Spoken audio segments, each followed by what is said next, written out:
Oh!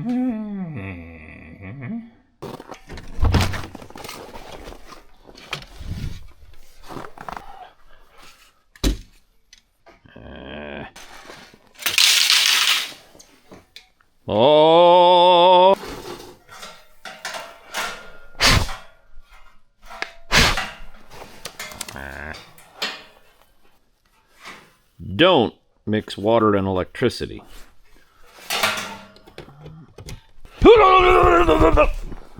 Just kidding.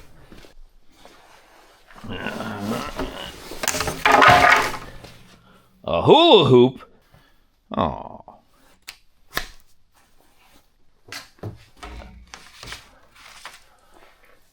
Perfect storage. And... oh, sorry for the scare. Sorry for the scare. Sorry for the scare.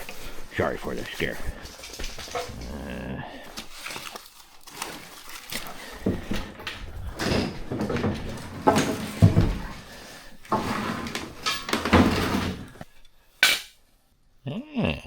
Good price.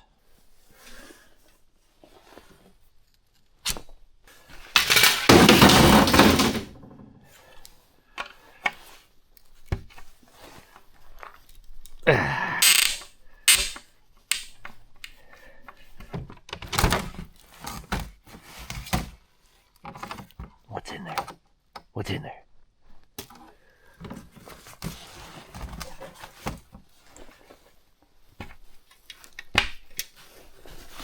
Oh, you bastard.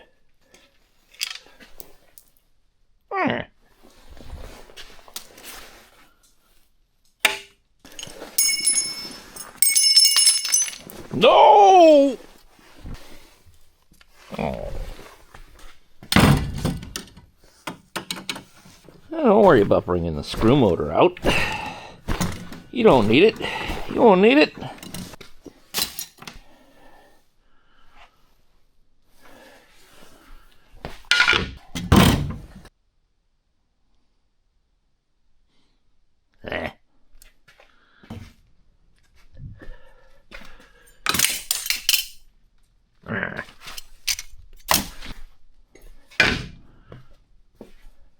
Ha!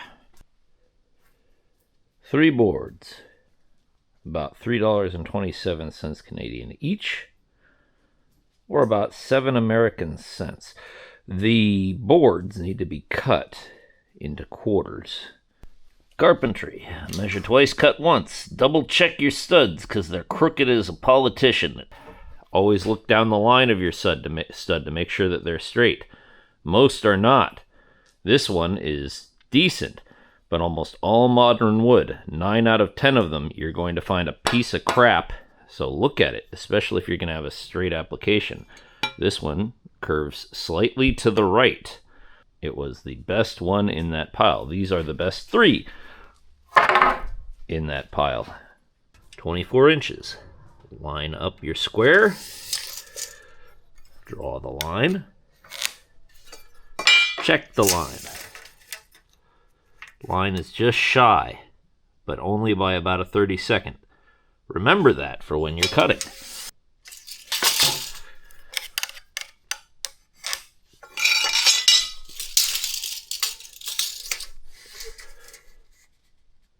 And that's S. Always have a perfectly level sawhorse.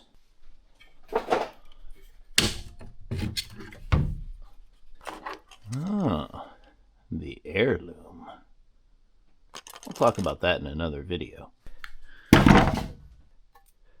Followed the cut, burred that shit a little bit. Who cares? This is the important part. Is it precise? Yes. Yes. Perfect.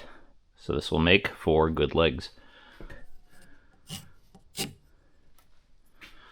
When you see things like this, don't put up with that.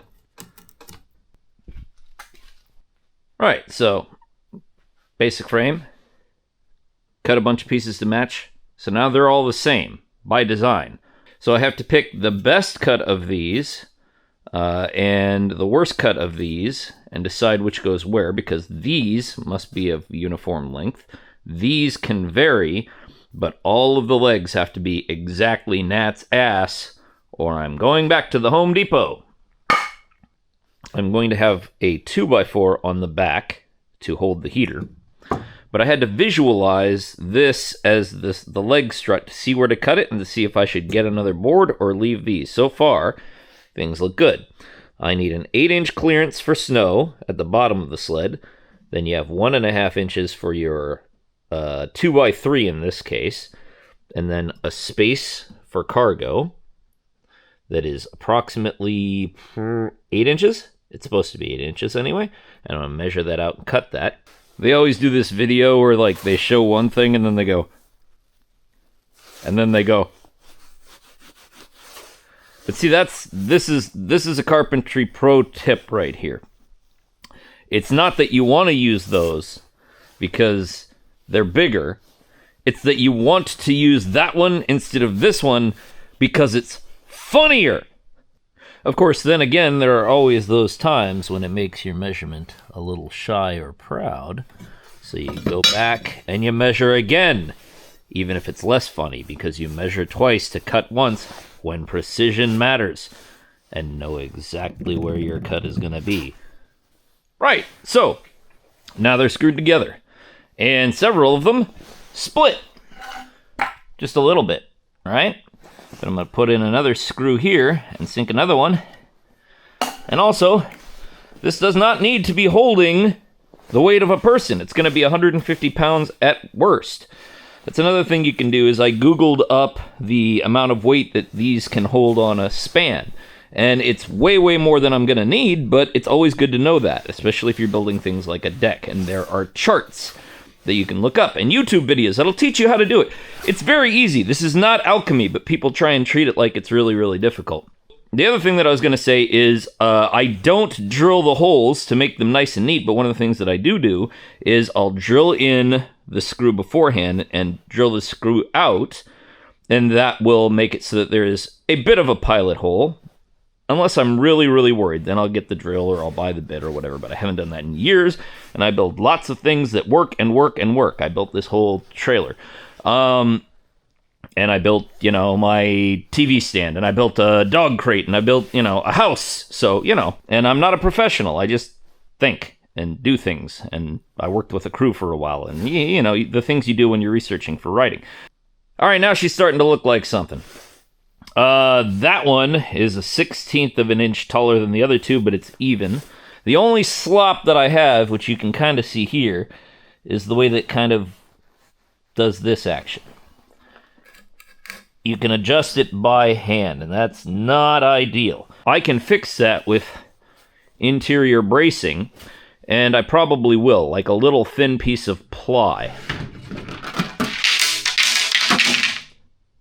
Ghosts! It's looking a little funky, but I think it's gonna work. That'll be ripped around. You can see I put the 2x4 on there to hang the heater from. Right, so there she is together. So that'll hold, and then I'm gonna put some of them anchors on the inside, and then we can strap it down. And then in a couple of days, when the locking L brackets arrive, I'll give her legs. And it could be too wobbly after I give it the L brackets, which is why I made 6. But we'll see. And then I have to take those cross-country skis, which have a bow in them, and straighten them out arbitrarily with the hinges, and hopefully that will give it more structural rigidity. It could just turn it into a big sloppy mess. We'll see, won't we? If it does turn it into a sloppy mess, I'm going to have to insert a bolt in the front and the back every time I bring it out, which isn't too big of a deal, but we'll see. All right, getting closer. Proof of concept. We have these little knobbies here to tie things down with either bungees or straps. We've got the gun case that has rods in it. We've got a place for the chairs that just coincidentally fit well.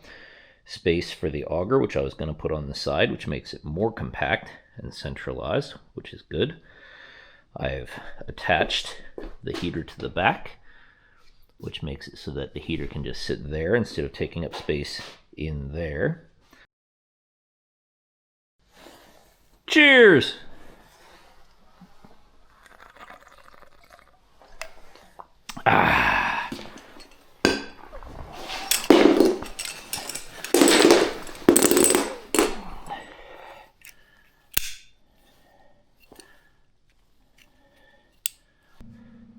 Right, so now these legs are in place with the locking brackets,